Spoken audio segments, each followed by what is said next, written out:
Hello, everybody.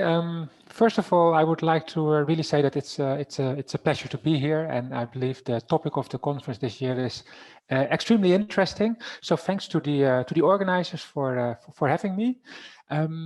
What I will try to do in the next 30-35 minutes is to well, share my perspective on basically what's happening in the landscape of new tools, new technologies, bibliometric tools, or more broadly, all kinds of research intelligence tools. And in particular, I will try to address the question of the extent to which these tools could help us to build a better research system, because I think that in the end, that should probably be the main aim that we have for new tools and new technologies. So I was thinking about the topic of new tools and technologies, and then I immediately had to think of our colleague from Singapore, Aaron Tay, who is, you probably know him, who's writing lots of blog posts about all the interesting developments that are taking place. If you don't know his blog, I really recommend to take a look at it. He has lots of interesting posts that are very helpful to follow all the new developments, new data sources that become available, new technologies, and also new tools, dashboards, indicators, rankings, visualizations. There's of course a lot of things going on right now. It's in some sense a really exciting time, but it can also be quite overwhelming in terms of all the new developments. What I will do to make a kind of selection of those topics that I think are of special interest, I will start by asking a few questions that from my point of view are of special relevance in the context of thinking about ways in which all these tools, these research intelligence tools, could help us to make to build a better research system. So first of all, I would like to discuss the extent to which new tools, new technologies help us to make research assessment more responsible. I think there's a kind of broad agreement that there's a need for research assessment to become more responsible, but to what extent are the tools that are now becoming available, are they going to help us to reach that goal? The next question will be, to what extent will these tools help us to make the research system more inclusive? And finally, I will say something about the use of new tools, technologies for to help us target research activities at the most relevant sustainability-related challenges. So that's basically the agenda. I will start by focusing on responsible research assessment. So I guess that most of you are familiar with these types of initiatives, the San Francisco Declaration on Research Assessment, the LIDA Manifesto, of which I'm one of the authors myself. More recently, we have the Hong Kong Principles, also about, again, assessment and also in the context of research integrity. There's the Helsinki Initiative on Multilingualism. And of course, there are many more. There are many of these initiatives, many kind of statements, principles that all provide guidance on how we could improve research assessment, how we could make research assessment more responsible. So it seems that right now there is a broad agreement for improvements for and there are also more and more concrete initiatives that are taken or policies that are being developed. So what we see over here is a number of things. So at the left, you see a report by the Research on Research Institute, where colleagues of mine are giving an overview of this landscape and all the developments that are ongoing. What we see is the scope process for responsible evaluation, which I think is a very interesting kind of provides interesting, helpful guidance for doing responsible evaluation. And the other two are initiatives taking place right now in my own country, in the Netherlands. So we have the so-called strategy evaluation protocol, which specifies a new approach for evaluating departments within universities.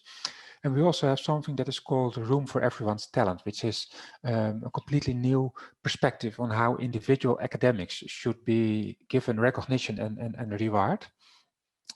And again, this is just a relatively arbitrary selection out of many other things that are ongoing in many countries.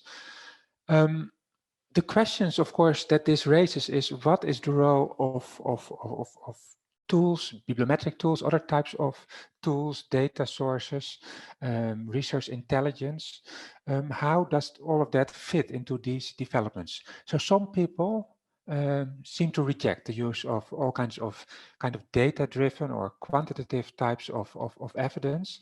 And sometimes all these developments in making research assessment more responsible are seen as basically implying that we should reject the use of metrics, indicators, and other types of quantitative evidence.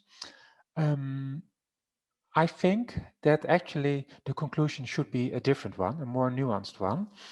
And my perspective is that we need to develop a new way of thinking about the contribution that research intelligence tools can make and should make to research assessment. So in order to facilitate responsible approaches to research assessment, I think that research intelligence tools basically need to satisfy three principles. So these tools need to be transparent, they need to be pluralistic, and also they need to be democratic. So by transparency, I mean that it should be clear. When you get numbers, for instance, when you get statistics, it should be clear how they have been calculated.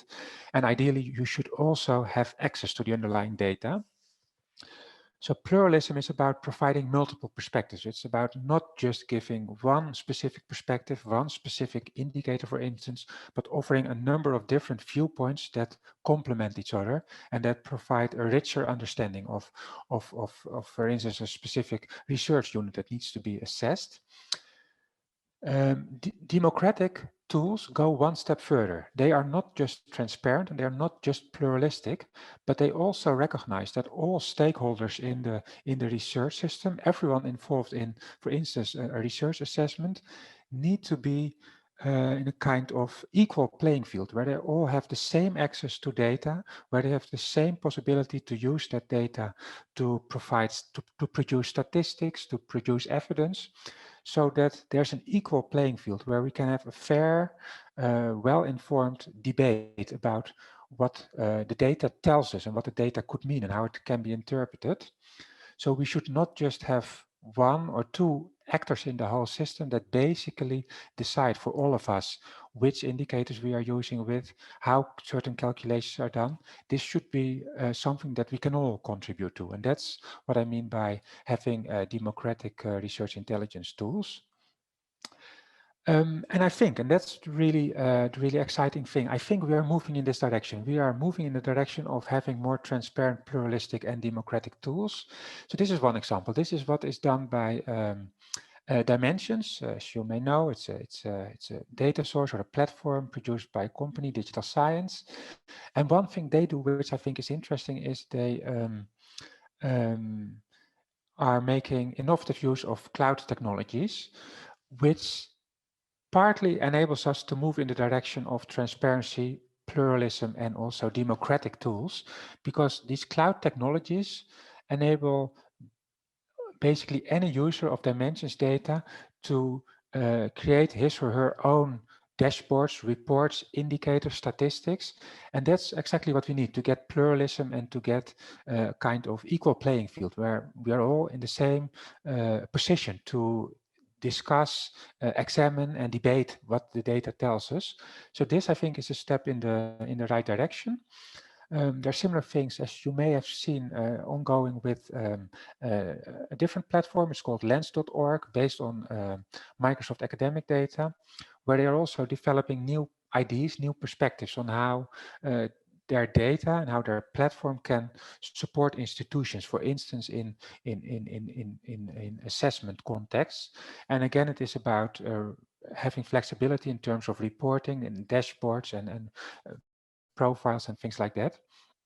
This, I think, is all moving in the right direction. This offers much more flexibility than what we have from more traditional types of tools. However, ideally, we should actually take one further step. If we want to have fully transparent, pluralistic, and democratic tools, I think we need, in the end, full openness of all the metadata of scholarly outputs.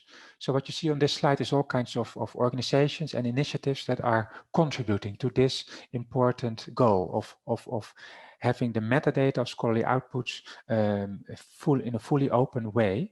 So Crossref is an important organization in this space. They make a lot of metadata openly available.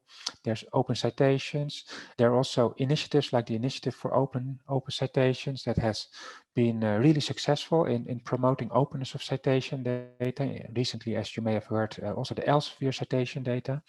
There's the Initiative for Open Abstracts, which I'm involved in myself, which is yet another initiative that is promoting openness, in this case, openness of abstracts in a centralized infrastructure. So all these initiatives, they contribute to openness of metadata. And the reason why this is important is that in the end, this will enable us to build tools that are fully transparent, pluralistic, and democratic. And this, I think, is an essential element towards responsible research assessment. And that's why all this openness is so important. There's more going on. Now, this, by the way, is what's now happening in Crossref. When you look at all the data in Crossref, you see the increasing share of articles for which all kinds of metadata elements are openly available. But you also see that we are not yet there. So we are still at only 1/3, approximately 1/3 of the articles having most of their metadata openly available. So there's still a need for much more improvement. But there are also other ongoing initiatives. This is something which is happening in the Netherlands. It's the idea, the ambition to build an open knowledge base for all research institutions in my country. It's essentially the idea of a CRIS system, but then according to an open philosophy. Very interesting discussion, and again, a discussion that I believe could potentially help us to move towards much more responsible ways of doing research assessment.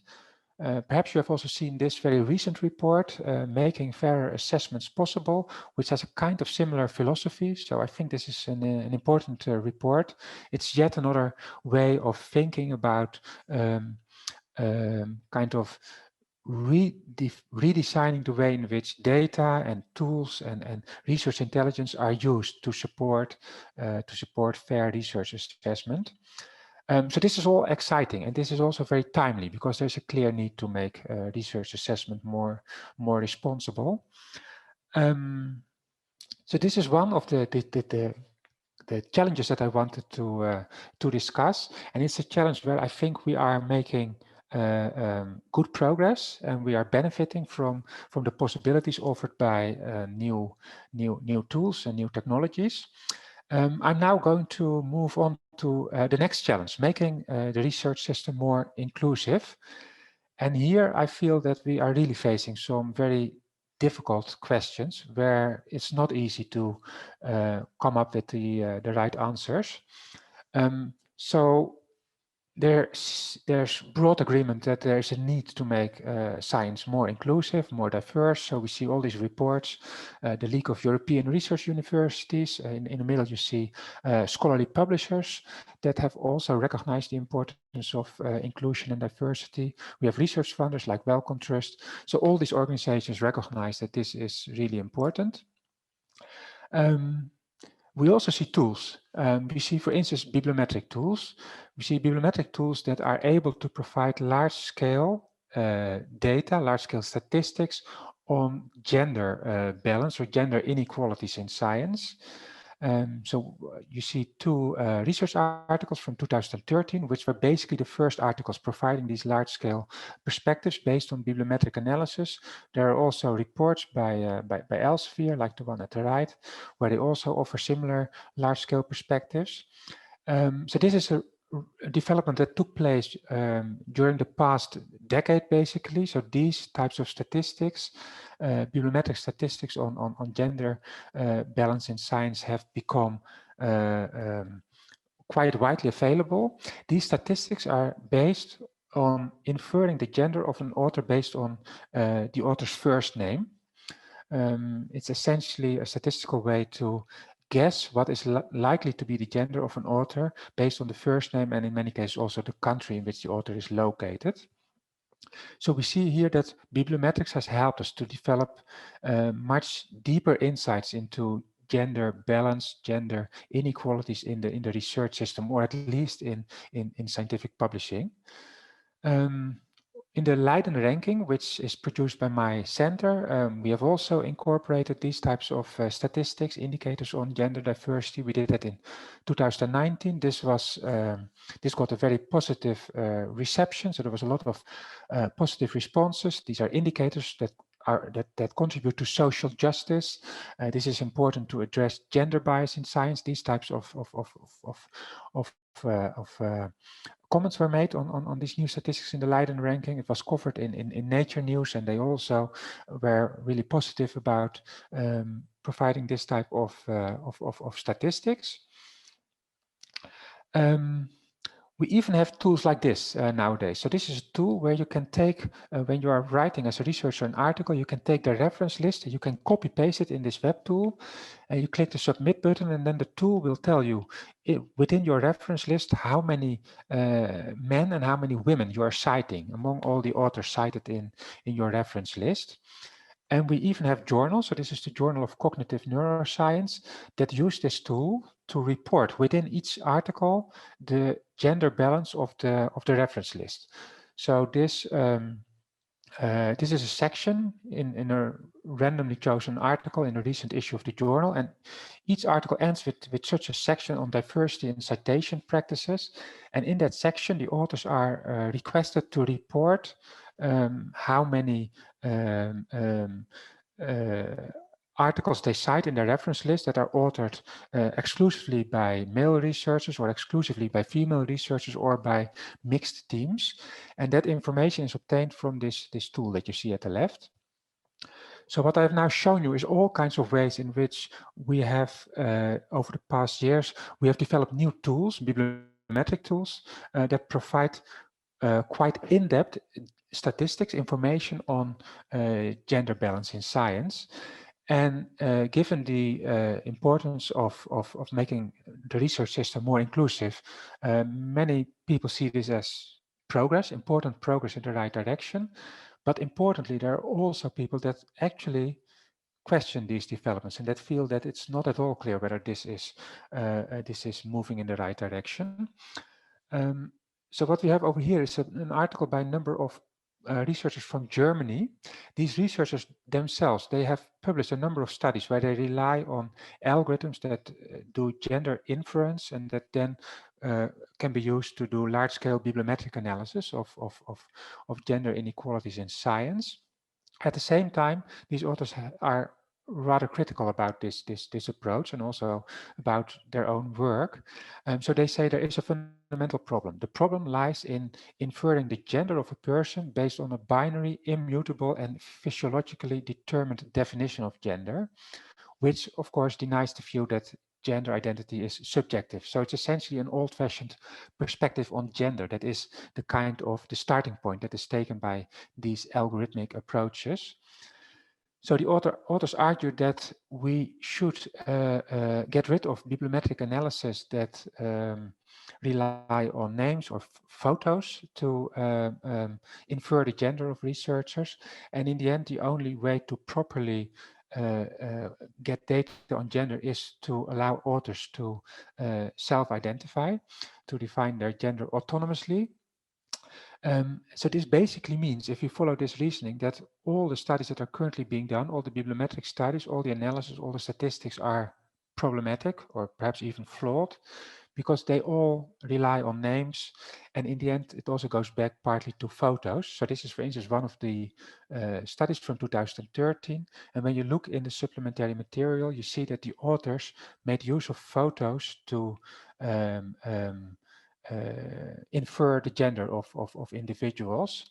They used the photos in addition to the algorithms, so basically to validate the algorithms. And this is something that is by these German authors considered to be highly questionable. And they also raise a difficult question. So they say there should be good reasons to conduct these types of analysis that require assigning gender to individuals. And there is a fine line between analyzing gender inequalities on the one hand, and at the same time reinforcing gender as a category in a questionable way. And that's, I think, a really difficult issue that they put on the table. This paper by a number of astronomers actually is even more explicit about these problems. So these authors are all they all identify as non-binary, and they comment in this paper. They comment on bibliometric studies that rely on algorithmic approaches to gender inference. And they are extremely critical about this. So they say this is discriminatory. All this work, all these studies. So probably the intentions are good, but in the end it is discriminatory work. So non-binary people are misclassified, or perhaps they are completely discarded. And this has, they say, this has very real psychological and professional consequences. And then they say, like the German authors also say, the only way to properly obtain gender data is through self-identification, voluntary self-identification. So we discourage other ways of getting this type of data, and we doubly discourage the use of automated gender classification methods.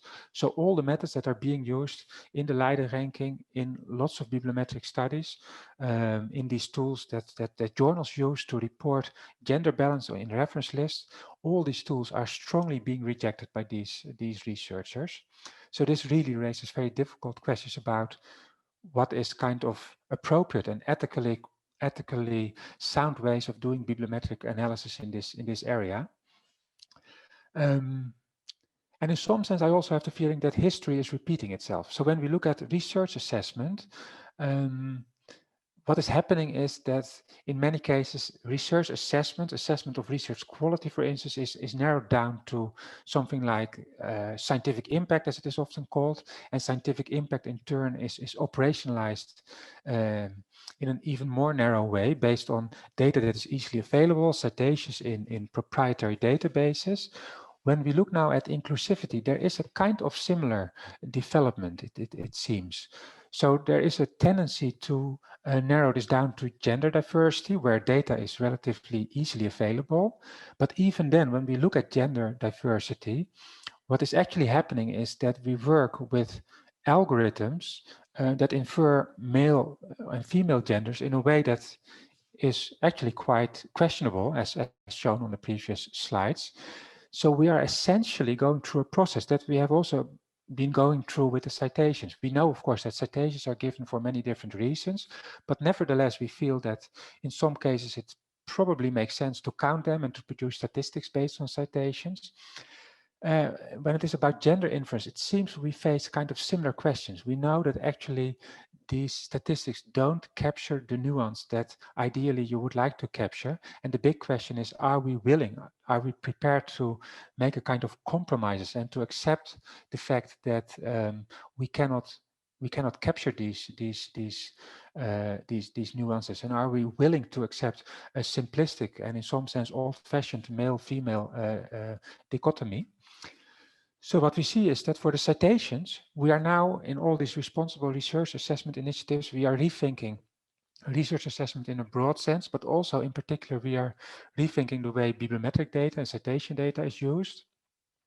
And it seems that at some point, we also need to go through a similar process for the way we work with this gender data. It seems there is a kind of need to have a similar reflection on what is actually the appropriate use of this type of data.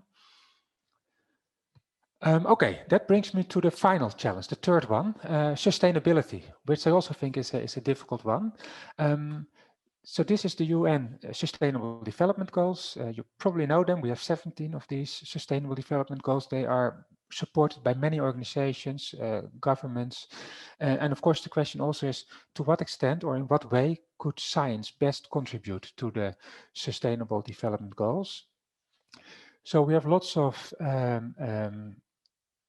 bibliometric statistics and even tools that try to help us to develop an idea on how science could contribute to the Sustainable Development Goals. So companies like Digital Science, Elsevier, Clarivate, they have all done this, produced statistics on Sustainable Development Goals, bibliometric statistics. There's an Aurora network that has done something similar, and there are actually a number of additional initiatives like this. And perhaps the best known example of a tool that is focused on providing insight into the Sustainable Development Goals and the contribution that science is making. The best known example, I think, is the Times Higher Education Impact Rankings, not to be confused, by the way, with the World University Ranking, the other ranking that they produce. But the impact rankings are focused entirely on the Sustainable Development Goals. So what we see is that, at least superficially speaking, it seems that Times Higher Education is trying to indeed support the Sustainable Development Goals by producing a ranking like this. So what is happening actually when we look at the methodology? Well, I'm going to focus on one SDG, number 7, affordable and clean energy. So what we see is that there are lots of statistics that are being collected, partly from bibliometric data sources and partly from the universities themselves.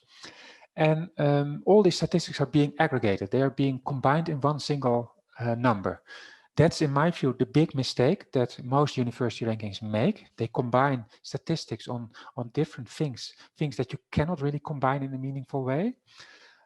But that's actually not the issue that I would like to discuss right now. What I would like to discuss is how the bibliometric part of the data collection, how it is done. So what they look at is research articles dealing with clean energy. And that, of course, raises the question, how do you decide whether a particular article is indeed dealing with clean energy? So Times Higher Education is working together with Elsevier, and this is the query that is used by Elsevier. What is really, I think, a good thing is that Elsevier is transparent about the query, so the query is publicly available. They have also published a document where they explain how the query was constructed. So there's a high level of transparency, which is a good thing. And this is being used by Times Higher Education. They explain it in their own methodological report. What I like less is that they now also use artificial intelligence, but they don't explain how it works. And artificial intelligence, of course, often results in kind of black box types of approaches. So the risk is here that we lose the transparency. But there is another issue that makes it really questionable whether we can trust these types of statistics that we see in the Times Higher Education impact rankings, and that's the following. This is an article published last year by researchers from Bergen in Norway, and these researchers, they have developed their own approach to identify publications related to SDGs, and they compare their approach with the approach developed by Elsevier. So at the right, you see the overlap in the number of publications identified by the two approaches. So you see that for most SDGs, the overlap is rather limited, and there's large discrepancies in the publications that the two approaches identify. So the point is not to argue that one of the two approaches is better than the other, but the point is just the lack of robustness. So the large discrepancies between the results of the two approaches. So what the authors conclude is that making decisions about what counts as a contribution to an SDG is not at all a simple task. And therefore, it's actually premature to trust all these SDG analysis. There's simply not enough robustness in the methodology and in the results that we get. And that's, of course, a very, very strong criticism on, for instance, a Times Higher Education impact ranking. So the authors argue we need multiple approaches to reflect different perspectives and uses for the SDGs. And that line of reasoning is also at the moment being developed in a project that colleagues of mine in Leiden are contributing to, the so-called Strings project. Also together with colleagues from University of Sussex in the UK. So in the Strings project, methodology is being developed that aims to provide bibliometric statistics on the Sustainable Development Goals, but that also aims to do so in a pluralistic way. So this approach does not want to provide just one single perspective on the SDGs, like the impact rankings, the Times Higher Education impact rankings are doing. instead they provide, or they aim to provide, a plurality of perspectives. So they point out, this is a paper that they wrote, they point out, for instance, nuclear energy. Some people may argue that this is a contribution to clean and affordable energy. Other people will strongly object. This is essentially a kind of political discussion where you may have different political perspectives. The same for genetically modified crops. Some people will say, well, this is an important, a helpful development. Other people will say this is not at all helpful. This is actually a bad development.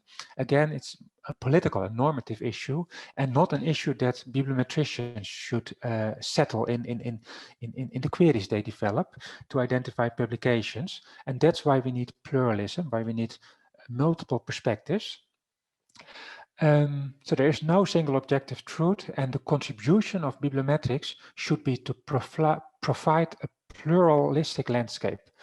So that's what in the Strings project my colleagues are trying to accomplish. So they're creating dashboards, and hopefully these dashboards will fulfill this promise of providing a sufficiently pluralistic perspective on the Sustainable Development Goals, so that bibliometrics could actually support and inform a debate about different ways in which research could contribute to the SDGs. Okay.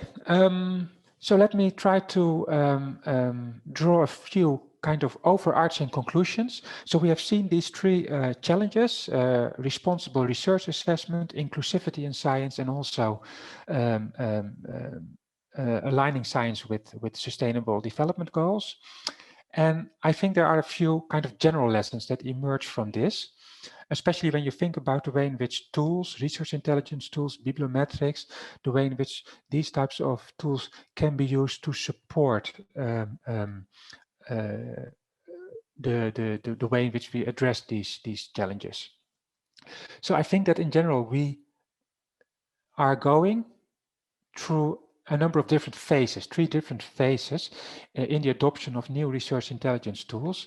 So it seems that in general, we start by being excited. Initially, we are excited about the new possibilities that we have.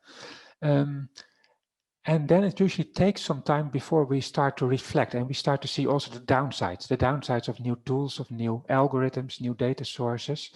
Some people then start to think about improvements, for instance, technical improvements to address these downsides, to address the limitations. Other people say, well, it's better not to use this, or to use it only in particular settings.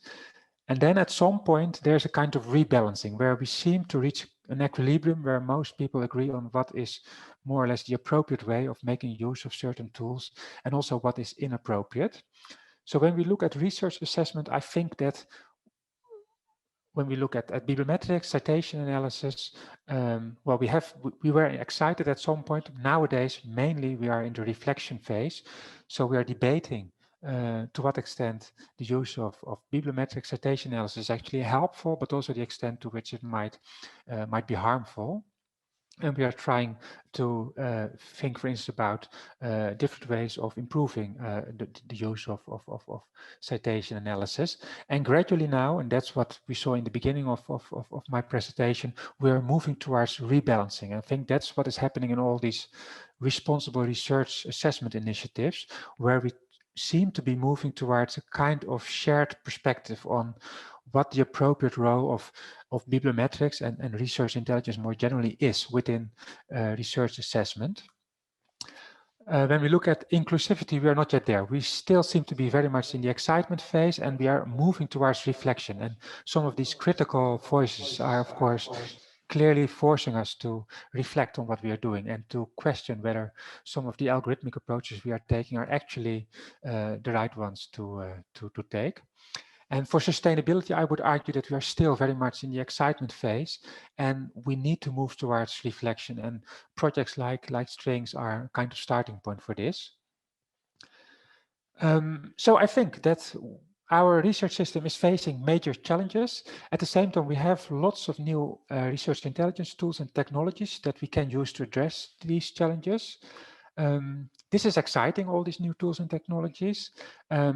But excitement often leads to quick fixes rather than fundamental solutions. And that's why reflection and rebalancing are needed. That's basically what we have learned from the whole debate about responsible research assessment. We need to go through a reflection and then a rebalancing phase. This is necessary to make sure that new tools and technologies truly contribute to a better research system. So I think it's important that we learn from these past experiences, like the experience with responsible research assessment. So for instance, I think it has become clear that new tools and technologies should really strengthen transparency. They should strengthen pluralism and democracy rather than undermine it. That's essential, not only in the context of research assessment, responsible research assessment, but the same applies in the context of inclusivity, in the context of sustainability. Thank you all. I'm happy to take any questions. Great, thank you very much, Ludo. So I believe Catherine has been collating Q&A. Are you ready to present those to Ludo, Catherine? Yes, I have. Just let me start off by saying, on behalf of everyone, saying thank you very much for that. It's a really great way to kick off the second day of a conference, and that's a lot of ground covered and a lot of things to think about. And that's reflected. We've had a couple of comments. So thank you for talking in detail about the challenge of looking at gender in bibliometrics. I think this is a very common challenge with all bibliometrics. We tend to want to measure what is easy and not necessarily what is correct. And another comment, someone saying, thank you, Ludo, for discussing this and bringing the voices of non-binary researchers, as we are almost always erased from this conversation. So that's obviously something that's really struck a chord. Were specific questions that have come in so far. Someone's asked, how do bibliometric researchers determine gender of authors on papers with Asian author names in which many, if not most, of the authors' names are gender neutral?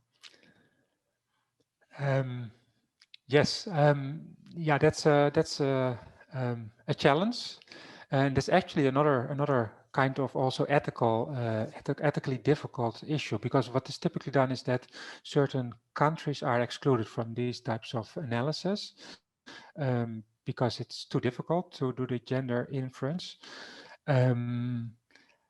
In the Leiden ranking, I believe we do actually cover countries like China because we feel that our statistics are sufficiently reliable, but it is an ethical challenge because it's first of all difficult to decide what kind of minimum level of reliability is sufficient. There's no clear standard for that. It's also challenging because by leaving out particular groups of people, we are of course not just, let's say, randomly leaving out specific individuals, but we are systematically making particular subgroups within the research system kind of invisible in these statistics. And that in some sense you could argue goes against the whole idea of inclusivity. So these are, again, ethical challenges, I would say, that we are facing, and also challenges for which I don't really have an easy answer. Okay. Well, yes, I think that's quite reasonable. Next question that's come in. Now that there is wider access to larger scale bibliometric data sets, particularly data sets that have a much longer time window, do you think over time analyses are going to bring on a reflection and overturning of many assumed bibliometric behaviours that have come from looking at smaller time windows, particularly on how we view older research and its relevance to discussion and the time windows used for evaluation? So a big question. Okay. Yeah, that's an interesting one.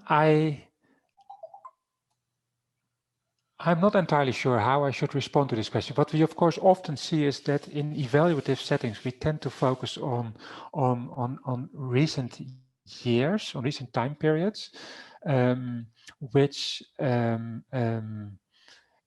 reflects the idea that the recent past is probably most informative about the future. I think it's not so much a reflection of the lack of data on older time periods. I would argue it's mostly kind of an idea that from a policy perspective, the recent past is what is most relevant. So for me, I think the whole issue of looking at recent versus older scientific accomplishments is a very relevant one, but I'm not entirely sure how it relates to the availability of data. So I don't think that at the moment there's much more I can say about this specific question, but I would be, of course, very happy to kind of discuss in more detail with the person who asked the question. Okay, that's great. Thank you very much for tackling that one. We have two questions which I think we can cover. One interesting question. In your opinion, how can we speed up the move along the spectrum from exciting to rebalancing?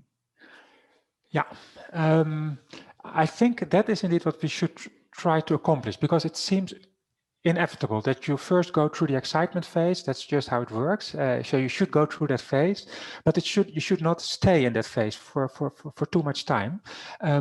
So we need to indeed to speed up things, and I think it's important that we try to benefit from lessons that can be learned from earlier experiences that we have had in going through these three phases. So when you look at the way bibliometrics is used to support research assessment, we have really spent a lot of time, actually several decades, first being excited and then kind of reflecting and having endless discussions about pros and cons and problems without really moving towards the rebalancing. So I hope that experience is going to kind of provide an insight to all of us on how we can do things more quickly in new situations, like the inclusivity and the sustainability cases that I discussed. Perhaps because some of the guiding principles will be relatively similar. So principles like information indicators being transparent, being pluralistic, trying to create an equal playing field, so having a democratic setting. All of these principles, I think, have a general applicability, and therefore probably if you accept such a viewpoint, we don't need to kind of start from scratch and develop all these ideas from scratch, and that might be a way to speed things up. Okay, thank you. And I think we've got a couple of minutes. We've had a question in which you might want to tackle offline. It's not 100% directly related to the presentation that you've given today, but the question is: Elsevier won't disclose the algorithm used for FWCI. Do you think that this means it shouldn't be used? I think, well, I can give a brief response to that question. My understanding is that they have an indicators book in which they do to some extent disclose these types of algorithms, but typically it's not in full detail. So typically there are things that are not fully clear. I don't think that is necessarily a reason not to use the indicators. It shows that the ideal situation where indeed we move towards full transparency has not yet been reached, and that's of course not a secret. That's clear. That applies to the Elsevier tools, that applies to the Clarify tools, but also to many other tools, including, for instance, tools created by my own center. And we should, I think, hold each other accountable. So we should push each other towards more transparency, challenge each other to be more transparent. At the same time, at some point also a certain level of pragmatism is needed. So I would say there's no need to immediately kind of ban the use of a particular indicator, but there is the need to hold organizations that produce these indicators, hold them accountable, and to basically insist on making things as transparent as possible.